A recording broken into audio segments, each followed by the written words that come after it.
All right, guys, welcome back to Saddle Hunter School number 3, or part 3. So I'm in my saddle, in the tree. It's really cold out here today. It's like in the teens with 25-mile-an-hour winds. So if the audio gets a little screwed up, I apologize. I'll try to talk loud. So I got my ring of steps. I'm in the tree. First thing I do when I climb up into the tree is my waist belt. Okay, I loosen it a little bit. I don't want it tight against me. You don't need it tight, okay? Once I'm settled in the tree, okay, now I'm hunting. The importance of a ring, okay, is definitely to be able to go around the tree, okay? Very, very, very important. Now, with the platform, you're kind of one-sided, all right? A tree this size, it's very difficult to shift around the tree. You can do it. I know some guys that use a stick that they climb up with and then have the platform on one side. It is an awkward movement to do that, okay? To make that big, big, big loop, because that's a lot of movement in the tree. So that's why I always prefer a ring. If you prefer a platform, that's fine. But I'm just explaining why I like a ring. So basically, if I'm in the tree and I see an opportunity coming, I'll peek my head around and then I'll make the movement, okay? What I'll do is I'll step really, really slow, okay? I'll grab my bow and I'll place it to another bow holder here. Hold the tree, let out any lead that I need, okay? Make another step and take the shot, okay? Real simple. Now, if a deer's on that side, that's how you do it. Over here, I shoot, I draw back to my left, so it's basically the same thing, all right? Now, a lot of guys tend to lean back like this. My legs get tired. I'm sure your legs get tired too. This thing was designed as a seat, okay?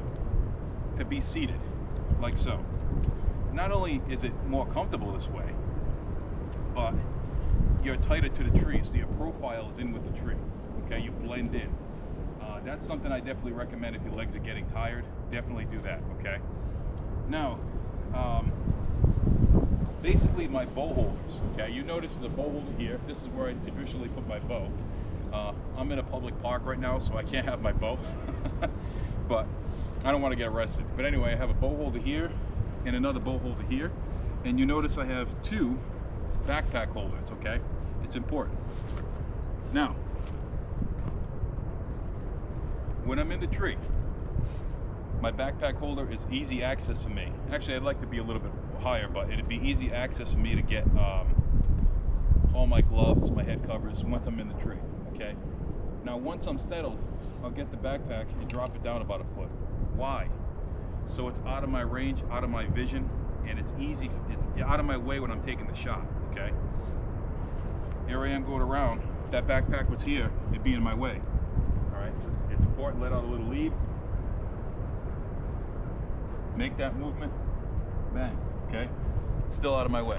So that's a little tip that I think you guys would, definitely use, because again, if you hunt a lot, you're gonna have opportunities a lot. And you don't wanna waste an opportunity because you can't get to a certain side of the tree or whatever have you. You wanna be optimal when you're in the tree. Okay, you put all the work in with prepping trees and finding locations and hours of scouting, and then you can't take a shot in the tree because the deer is at a certain position. Big no-no, okay? Definitely take your time, okay? Get your tree prepped perfectly, so when that shot does come in, you don't have to worry about it. You can shoot 360 around the tree, okay? So basically that's it, guys. I'm gonna bring you in the tree now and show you basically what I'm looking at. All right, guys, now this is the view inside or on the tree, what I'm seeing, okay? Now, if I expect the deer to come this way or this way, again, I want the tree, okay, as a cover. That's so important in the saddle, all right? So you can peek around the tree and make that movement, all right? Also, another thing I do is my rope, any tether I have, I clip it to here, and I just tighten it up. So I don't want any rope dangling and moving around, especially in wind like this, okay? I use a rope man, which I really like, and this is a security. This is just a simple Prusik knot that I tie above. Just in case something happens to this knot will take care of it, okay? Now, I always sit in the saddle. I like my tether to be about forehead height, and I'm always sitting. And I can sit like this for 4, 5, 6 hours. Every now and then stretch your legs out a little bit. It's really easy, okay?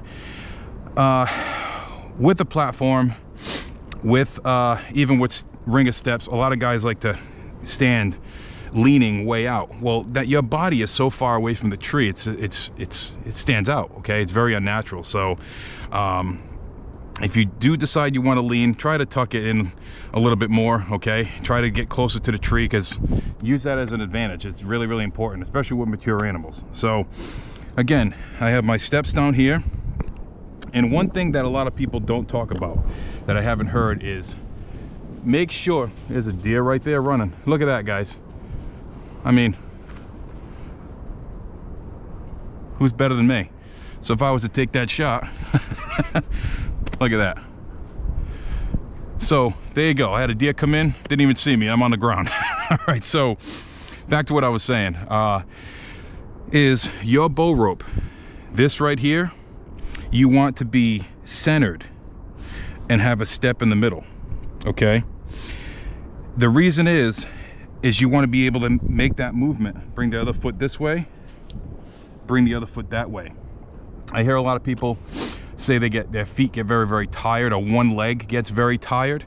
Okay, the reason is because the rope is made pigeon-toed to one side, so it's pushing all your weight to one side, putting pressure on your hips. So make sure that rope is dead straight, okay?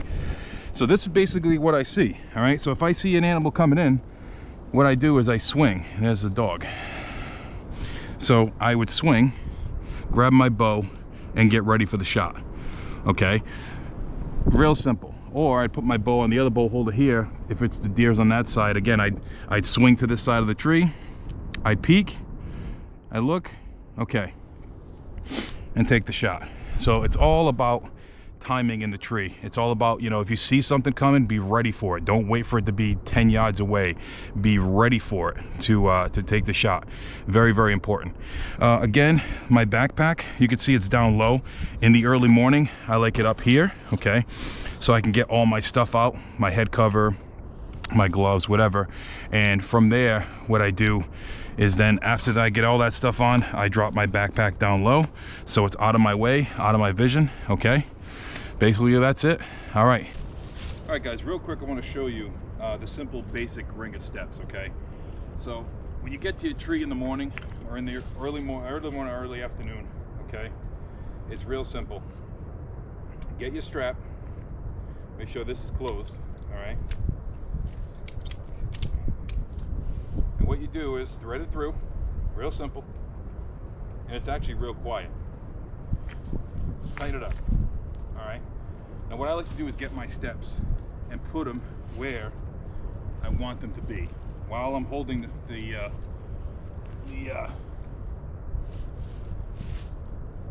buckle down, okay? Something like that, okay? So now what I'm going to do is tighten one click at a time. See that? That's nothing, okay? Now once I have my ring, once you step on it, it's gonna go down a little bit, okay? It's gotta settle and lock in. One thing that's really important, guys, is when you are setting up your ring or your platform, make sure that your last step isn't too far away from the ring of the platform, so it's an easy transition to step onto this thing. You don't want to be going from 1.5 feet away to step on it, okay? If it's early in the morning or even in the afternoon, I don't care when it is, I mean, safety first. Even though you're strapped to the tree, it's best to have that one step, put a little weight here, and then get on, all right? It's so important, little things like that, you know, so you can go home to your families and safe and sound, and hopefully with a deer. So basically, this is what the ring is. It took a second to hook up. The excess strap, I kind of just wrap it around, all right? Get it out of the way so it's not blowing around. and basically that's it. And this thing will give you 360 opportunities around the tree without any question. So, all right, guys, thanks for joining me again on Saddle Hunter School Part 3. Part 4, I plan on getting a tree set up with bolts, and that's going to be how I do it. And so you get a little idea on drilling holes and all that stuff. But this thing, this works great. All right, I appreciate it, guys. Thanks.